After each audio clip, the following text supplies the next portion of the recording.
کون سے امور ہیں اگر وہ درپیش ہو جائیں تو اعتکاف ختم ہو جاتا ہے۔ اور اعتکاف کے ختم ہونے کا مطلب یہ ہے کہ اعتکاف سنت علی الکفایہ وہ ختم ہوتا ہے۔ جہاں تک نفلی اعتکاف کا تعلق ہے وہ تو بدستور جاری رہتا ہے۔ جب تک کوئی آدمی مسجد کے اندر رہتا ہے تو اس کا نفلی اعتکاف تو بہر صورت رہتا ہے۔ البتہ وہ اعتکاف سنت علی الکفایہ جو رمضان المبارک کے آخری 10 دنوں میں اعتکاف ہوتا ہے، جن چیزوں سے وہ ٹوٹتا ہے، وہ ختم ہوتا ہے، ان کا تذکرہ آج کے درس شریف کا عنوان ہے۔ جن چیزوں سے ٹوٹتا ہے، نمبر 1 جو طبعی حاجتیں ہیں، ان سے ہٹ کر اگر کوئی باہر جائے تو اعتکاف جاتا رہتا ہے۔ اب سوال یہ ہے طبعی حاجتیں کیا ہیں؟ سادہ سا یہ ہے طبیعت جن کا تقاضا کرتی ہے، یعنی ہم ان پر کنٹرول ہی نہیں کر سکتے۔ پیشاب ہے، پخانہ ہے، ایک آدمی اسے روک ہی نہیں سکتا ورنہ تو اس کی حالت غیر ہو جائے گی۔ اب یہ طبعی حاجتیں ہیں، اسے ایسے طبعی حاجتوں میں اور بھی چیزیں آ جاتی ہیں، جیسے آدمی بیمار پڑ گیا، ڈاکٹر کے پاس جانا ہے، ایکس رے کے بغیر مشین آ نہیں سکتی، ایکس رے کے بغیر معاملہ درست نہیں ہو سکتا۔ اب یہ وہ چیزیں ہیں جن کا وہ طبیعت تقاضا کرتی ہے۔ جن چیزوں کا طبیعت تقاضا کرتی ہے ان کے پیش نظر تو کوئی آدمی معتکف باہر چلا جائے، اور اگر طبیعت تقاضا نہیں کرتی پھر وہ باہر چلا گیا ہے تو اعتکاف ختم ہو جائے۔ اور ان میں سے جیسے پیشاب کے لیے باہر جانا بھئی طبی تقاضا ہے، جیسے ہمارے یہاں پر مسجد گول چوک کے باہر لیٹرینیں بنی ہوئی ہیں، لیکن یہاں پر جب رش زیادہ ہو جائے تو ایک آدمی اگر باہر کھڑا رہتا ہے تو کیا اس کا اعتکاف ٹوٹ جائے گا؟ نہیں، وہ اپنی باری کے انتظار میں ہے، کیونکہ اس کی ایک مجبوری ہے، لہذا یہاں پر وہ ایک آدمی انتظار کر رہا ہے تو اعتکاف اس کا بھی بدستور باقی رہے گا۔ تو پہلی چیز تو ہے کہ وہ آدمی پیشاب کے لیے جاتا ہے۔ اچھا، دوسری بات ہے کہ رفع حاجت کے لیے ایک آدمی جاتا ہے، اس نے پخانہ کرنا ہے۔ اب یہ آدمی اگر مسجد سے باہر جو متصل لیٹرینیں بنی ہوئی ہیں وہاں چلا جائے ٹھیک ہے، حالانکہ مسجد سے باہر چلا گیا۔ اچھا، بعض کیسز ایسے بھی ہیں کہ ایک آدمی اسے کموڈ کی ضرورت ہے، ہمارے یہاں بالفرض کموڈ نہیں لگا ہوا، اور اس کے گھر میں کموڈ لگا ہوا ہے، اسے شریعت اسلامیہ اجازت دیتی ہے کہ تیرے گھٹنوں کا ٹخنوں کا معاملہ ہے تو گھر تک چلا جا، وہاں جا کے فراغت کے بعد جلدی واپس آ جا۔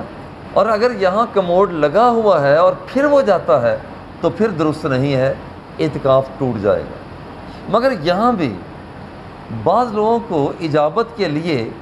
ایک مخصوص مقام کی ضرورت ہوتی ہے، ان کی عادت بن جاتی ہے کہ اس کے بغیر انہوں نے اجابت ہو ہی نہیں سکتی، اور واقعتاً اگر ایسا ہو تو پھر وہ آدمی اپنے گھر میں بھی جا کر رفع حاجت کر سکتا ہے، کیونکہ یہاں پر بیٹھا رہے گا، آدھا گھنٹہ بھی بیٹھا رہے گا تو اجابت تو ہونی نہیں۔ وہ آدمی گھر چلا جاتا ہے باہر کسی جگہ جہاں اس کی عادت بن چکی ہے، وہاں جا کر وہ اگر اجابت کرتا ہے تو پھر اس کا اعتکاف ٹوٹے گا نہیں، بدستور باقی رہے گا۔ اسی طرح سے ایک شخص مسجد کی دیوار پر بیٹھ جاتا ہے، اعتکاف برقرار، اس کا قدم جو ہیں وہ مسجد کے اندر ہیں، سر اس کا باہر ہو جاتا ہے، اعتکاف برقرار۔ ایک شخص مسجد کی چھت پر چلا جاتا ہے، بشرطے کہ وہ سیڑھیاں اندر سے ہی جا رہی ہوں تو وہ اعتکاف برقرار رہے گا۔ لیکن اگر سیڑھیاں باہر سے جاتی ہوں اور وہاں جانے کے لیے اس کی ضرورت بھی نہیں ہے، پھر کوئی آدمی ان سیڑھیوں کے ذریعہ جاتا ہے تو پھر اس کا اعتکاف ختم ہو جائے گا۔ اس طرح سے محراب یہ مسجد کا حصہ ہے، اگر ایک آدمی مسجد میں آ جاتا ہے، جیسے ایک امام صاحب ہے وہ مسجد میں محراب میں آ کر نماز پڑھاتے ہیں تو اعتکاف ان کا برقرار رہے گا۔ یہ ساری کی ساری چیزیں جیسے محراب ہو گیا، مسجد کے اندر کی سیڑھیاں ہو گئیں، دیوار ہو گئی، چھت ہو گئی، یہ سارا مسجد کا حصہ ہیں۔ اور یہ آدمی اگر ان جہاں پر چلا، ویسے بارش ہوئی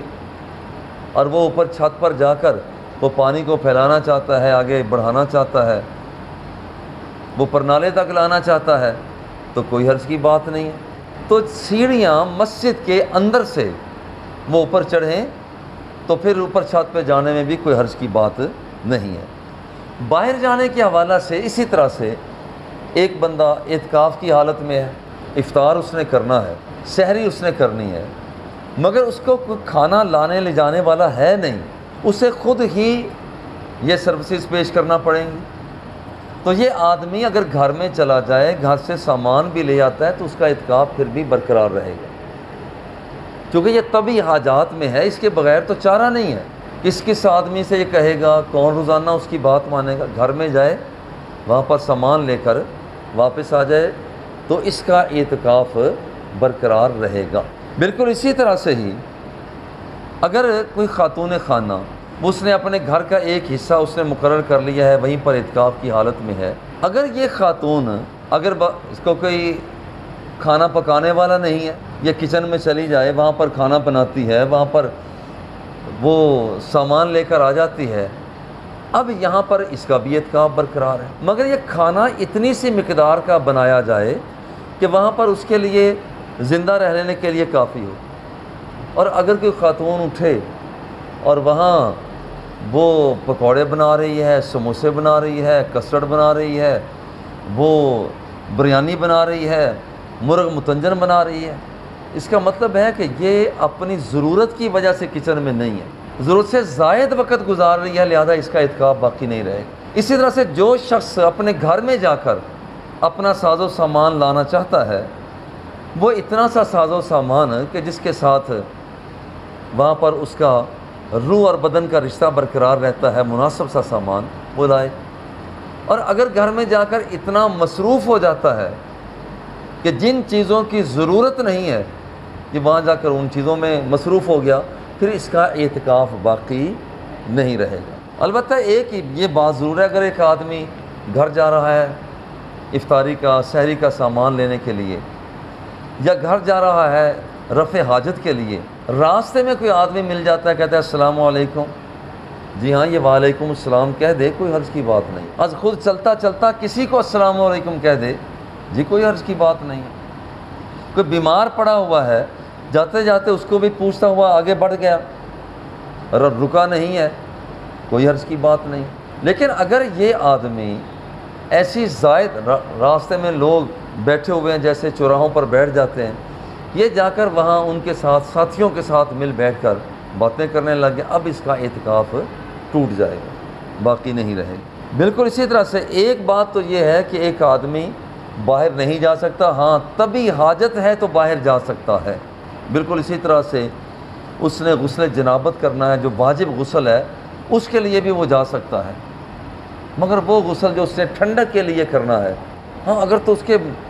بیمار ہونے کے چانسز بڑھ جائیں کہ اگر یہ نہ نہائے گا، گرمی شدت کے ساتھ ہے، نہ نہائے گا یہ بیمار پڑ جائے گا، تو یہ بندہ تو واجب غسل کے علاوہ بھی نہا سکتا ہے۔ لیکن اگر یہ اندیشہ نہ ہو تو پھر یہ آدمی بیت الخلاء میں جائے، جو اس نے رفع حاجت کرنی ہے وہ کر کے واپس آ جائے۔ تاہم ایک آدمی کی نہانے کی عادت بھی ہو تو جتنی کتنی دیر، اصل مقصد اس کا ہے رفع حاجت، وہاں جائے جتنی دیر، تقریباً 10 منٹ میں، 5 منٹ، 10، ہر ایک کی اپنی اپنی عادت ہے، جتنی دیر اندر بیٹھا اتنی دیر میں اگر پانی بہا لیتا ہے، صابن بھی لگا لیتا ہے، بشرطے کہ زائد وقت، رفع حاجت سے زائد وقت نہانے پر نہ لگائے، کیونکہ اصل مقصد اس کا اجابت ہے، رفع حاجت ہے۔ اور ساتھ بیٹھا بیٹھا کموڈ پر بیٹھا ہے، ویسے بیٹھا ہے، فلش پر بیٹھا ہے، آج کل ہمارے سسٹم تقریباً ایسے ہیں، اور ساتھ اتنی دیر میں 10 منٹ میں اسے نہا بھی لیا ہے، مقصد نہانا نہیں تھا، مقصد اصل میں رفع حاجت تھا، نہانا بھی شرعی طور پر جائز ہو جائے گا۔ اور یہ بالکل اسی طرح سے ہے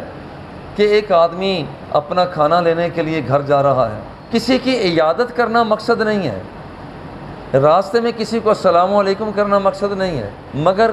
یہ آدمی راستے میں اگر یہ صورتحال پیدا ہو جاتی ہے، سلام بھی کر دیتا ہے اور وہاں پر ان سے چلتا چلتا بات چیت بھی کر لیتا ہے، کیونکہ مقصد اور تھا اور اسی مقصد کے لیے جا رہا ہے، درمیان میں ایک ضمنی بات آ گئی تو کوئی حرج کی بات نہیں۔ اور یہ بالکل اسی طرح سے ہے، جمعے کی اذان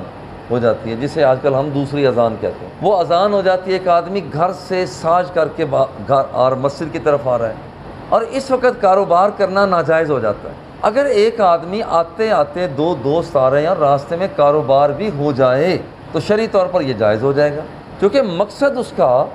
یہ ہے کہ وہ مسجد میں جمعہ کی ادائیگی کے لیے جا رہا ہے۔ بالکل اسی طرح سے بعض اوقات شرعی حاجت پیدا ہو جاتی ہے،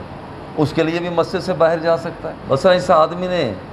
کسی ایسی مسجد کا انتخاب کیا جہاں جمعہ نہیں ہوتا اور اس پر جمعہ لازم ہے، واجب ہے اس پر، تو اپنی اس چھوٹی مسجد سے جہاں جمعہ نہیں ہوتا وہ اٹھ کر بڑی مسجد میں جا سکتا اور امام صاحب کے ساتھ نماز پڑھ کر باقی سنتیں واپس آ کر ادا کرے۔ اچھا، بعض لوگ ایسی مسجدوں کا انتخاب کرتے ہیں جہاں جماعت بھی نہیں ہوتی، حالانکہ انتخاب ایسی مسجد کا کرنا چاہیے جہاں پر باجماعت نماز تو ہو، مگر ساتھ والی مسجد میں جماعت کے لیے یہ چلا جاتا ہے تو یہ اس کی شرعی حاجت ہے،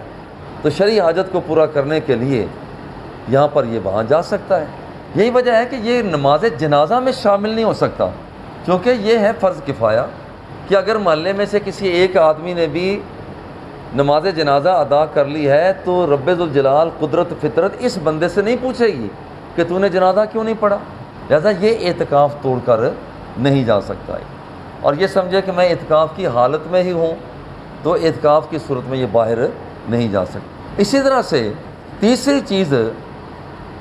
جس چیز کے ساتھ اعتکاف ٹوٹ جاتا ہے وہ ہے جنسی عمل اور صنفی عمل، کیونکہ اس کے ساتھ روزہ بھی ٹوٹ جاتا ہے، اور جب روزہ ٹوٹتا ہے تو اس کے ساتھ اعتکاف بھی ٹوٹ جاتا ہے، کیونکہ اعتکاف کے لیے روزے کا ہونا ضروری ہے۔ اور اسی طرح سے کوئی شخص عمل تقبیل کرتا ہے، جس کو بوس و کنار کہا جاتا ہے، عمل تقبیل کرتا ہے اور اس کے ساتھ یہ شخص جذبات پر قابو نہ پا سکا، انزال ہو جاتا ہے، اب یہ آدمی اس کا روزہ گیا اور روزے کے ساتھ اس کا اعتکاف بھی گیا۔ بالکل اسی طرح سے کہ ایک شخص اگر روزہ رکھا ہوا ہے، اعتکاف کی حالت میں ہے اور اسے اچانک ایمرجنسی ہو گئی، جانا پڑ گیا، جیسے مجھے اچھی طرح یاد ہے حضور بابا جی قبلہ فرید الاسر رحمۃ اللہ تعالیٰ علیہ اعتکاف کی حالت میں تھے اور آپ کے استاد محترم حضور قبلہ غزالی زماں سید احمد سعید کاظمی رحمۃ اللہ تعالیٰ علیہ جب آپ کا انتقال پرملال ہوا تو بابا جی اعتکاف کو وہاں پر موقوف کر کے چھوڑ کے ملتان چلے گئے۔ اچھا، جب واپس آئے ہیں تو اسی حالت میں بیٹھ گئے۔ ایسے حالات میں جب کہ کوئی شخص اعتکاف اس کا وہ سنت موقع کا اعتکاف جاتا رہتا ہے تو پھر وہ ایک دن کا اعتکاف بعد کے دنوں میں شوال، ذوالقعدہ، ذوالحج کسی بھی دن میں کسی مہینے میں وہ اعتکاف کرے گا۔ اب یہاں پر بغیر ضرورت کے فنائے مسجد میں جانے سے بھی اعتکاف ٹوٹ جاتا ہے۔ اس میں اختلاف ہے، جیسے ہماری ٹوٹیاں ہیں، وضو کرنے کی جگہ ہے، یہ فنائے مسجد یعنی جو ضروریات سمجھیے جو مسجد کی ضروریات کے لیے ہوتی ہیں، مسجد کی ضروریات کے لیے جو جگہ ہوتی ہیں تو وہ زائد جگہ، جیسے ہماری ٹوٹیاں ہیں یا ہمارے صفوں کے رکھنے کا الگ کمرہ بنا ہوا ہے جسے ہم سٹور کہتے ہیں، یہ فنائے مسجد ہے۔ ایک طبقہ کہتا ہے کہ فنائے مسجد میں اگر کوئی چلا جاتا ہے تو وہ بھی مسجد ہی ہے تو اعتکاف نہیں ٹوٹتا، مگر احتیاط اسی میں ہے کہ فنائے مسجد میں جانے سے اعتکاف ٹوٹ جاتا ہے، لہذا وضو کی جگہ پر بیٹھ کر مسواک نہ کیا جائے۔ جیسے یہاں پر ہم نے وہاں پر وضو کی جگہ ایک الگ بنایا ہوا ہے، وہاں پر اگر کلی کرنی ہے وہاں پر کلی کی جائے، مسواک کرنی ہے وہاں کھڑے ہو کر مسواک کی جائے، صابن کے ساتھ ہاتھ دھونے ہیں تو ٹوٹیوں والی جگہ پر ہاتھ نہیں دھو سکتا، وہاں پر بیٹھ کر باتیں نہیں کر سکتا۔ ان علماء کے مطابق وہ اعتکاف ٹوٹ جاتا ہے۔ لہٰذا مسجد کے اندر جو اہتمام، جیسے ہمارے سنہری مسجد گول چوک میں اہتمام ہے کہ مسجد کے اندر رہتے ہوئے ہاتھ دھویا جا سکتا ہے، وہاں پر صابن لگایا جا سکتا ہے، کلی کی جا سکتی ہے، مسواک کا استعمال کیا جا سکتا ہے، ٹوتھ برش کا کیا جا سکتا ہے، کیونکہ پانی سارے کا سارا ساتھ نالی ہے تو اس میں آگے بہہ جاتا ہے۔ کچھ مسائل ایسے ہیں کہ وہاں پر اعتکاف کو توڑنا ضروری ہو جاتا ہے۔ پہلے تو تھے جتنے مسائل آئے کہ اعتکاف کو توڑا نہ جائے، اب یہ ہے کہ اس موقع سے اس مناسبت سے توڑنا ضروری ہو جاتا ہے۔ نمبر ایک، جیسے اماں ہے، بابا ہے، وہ حکم دے دیتے ہیں کہ گھر واپس آ جاؤ کیونکہ ہمارا گزارا نہیں ہے۔ اعتکاف بڑا مقدس کام ہے، مگر اسے فوری طور پر اعتکاف ختم کر کے گھر میں جانا ہوگا، کیونکہ یہ ہے سنت علی الکفایہ،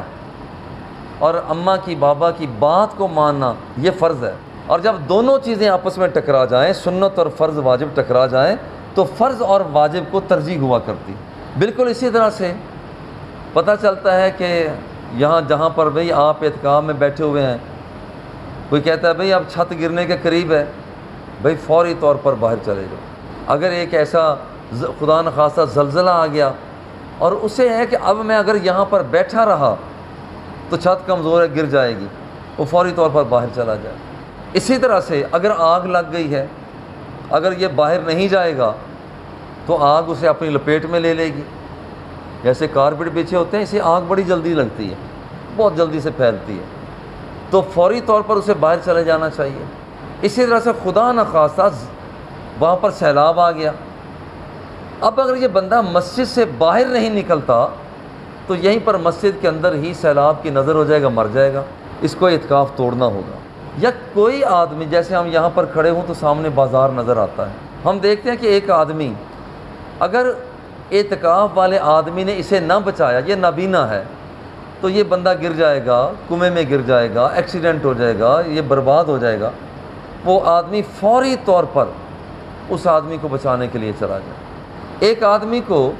مرض کے اندر شدت پیدا ہو گئی، ڈاکٹر کے پاس نہیں جائے گا تو مرض بڑھ جائے گا۔ ایسے حالات میں یہ آدمی کے لیے ضروری ہے کہ اعتکاف سے فارغ ہو جائے۔ اب اس کا اعتکاف تو ٹوٹ جائے گا مگر اللہ ناراض نہیں ہوگا۔ ناراض کیوں نہیں ہوگا؟ کہ اس لیے کہ اسے اگر یہ اعتکاف نہ توڑتا تو یہ آدمی جان کا خطرہ، طبیعت کے ناساز ہونے کا خطرہ، اس کی پریشانی بڑھنے کا اندیشہ، خدا نخواستہ مسجد کے اندر کوئی دہشت گرد لوگ آ گئے، اب وہ آدمی جو اعتکاف میں بیٹھا ہے وہ سمجھتا ہے کہ اگر میں ان سے بچ سکتا ہوں، ابھی بچ سکتا ہوں اگر میں باہر چلا جاؤں، اور اسے چلے جانا چاہیے۔ اللہ ناراض نہیں ہوگا، بلکہ جان بچانے پر اللہ اس کے ساتھ راضی ہوگا کہ تو نے اپنی جان بچائی ہے، صحت کا خیال رکھا ہے۔ جیسے ہمارے یہاں ماسک لگائے جاتے ہیں، فیس ماسک لگائے ہوئے ہیں، یہاں پر نماز پڑھتے ہیں، اللہ راضی ہوتا ہے کہ تم نے احتیاط کی ہے۔ یہاں پر آج کل وبا پھیلی ہوئی ہے،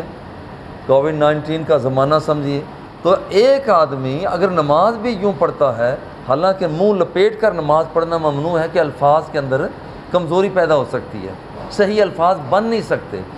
مگر ان معروضی حالات میں کہ جس وقت فیس ماسک لگا کر ایک آدمی نماز پڑھتا ہے تو اللہ راضی ہو جاتا ہے۔ تو یہ وہ چیزیں ہیں کہ یہاں پر مسجد کے اندر جو اعتکاف بیٹھا ہوا ہے، چند امور ایسے ہیں کہ جن کی وجہ سے اعتکاف ٹوٹ جاتا ہے۔ تبھی حاجت کے بغیر باہر گیا، اعتکاف ٹوٹ جائے گا۔ شرعی حاجت کے بغیر باہر گیا، اعتکاف ٹوٹ جائے گا۔ اس آدمی نے جنسی عمل کو اختیار کر لیا، اعتکاف ٹوٹ جائے گا۔ عمل تقبیل کر لیا اعتکاف، اور پھر اس کے ساتھ انزال ہو گیا، اعتکاف اس کا ٹوٹ جائے گا۔ البتہ ٹوٹنے کے بعد قضا امام ابو حنیفہ رحمہ اللہ کے نزدیک ایک دن کی قضا دینا ہوگی۔ اور چند امور ایسے ذکر کیے گئے جن کی وجہ سے درپیش ہو جائیں تو اعتکاف کو توڑنا ضروری اور واجب ہو جاتا ہے۔ اللہ جل جلالہ ہم سب کو نیکی کی توفیق عطا فرمائے۔ وصلی اللہ تعالی علی حبیبہ و آلہ و اصحابہ۔